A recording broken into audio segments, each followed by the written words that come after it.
एखाद्या केसमध्ये तुम्हाला म्हणणे देण्यास उशीर झाला किंवा क्रॉस घेण्यास उशीर झाला तर त्यामुळे no cross, no WS, hearing without से असे अनेक आरोप होतात, ऑर्डर होतात. त्यावेळी घाबरून जायची मित्रांनो बिलकुल गरज नाही.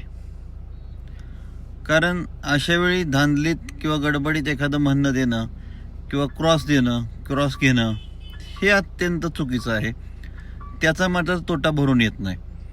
कारण नो से, नो WS अशा कोणत्याही ऑर्डर झाल्या असल्या तरीही आपण ती ऑर्डर रद्द करण्याची विनंती केल्यावर, सेट असाईड करण्याची विनंती केल्यावर 100-200 रुपये फार तर फार दंड होईल. परंतु पुन्हा तुम्हाला म्हणणे देण्याची किंवा क्रॉस घेण्याची संधी माननीय न्यायालय नॅचरल जस्टिसच्या नावाखाली निश्चितपणे देतं. घाबरू नका.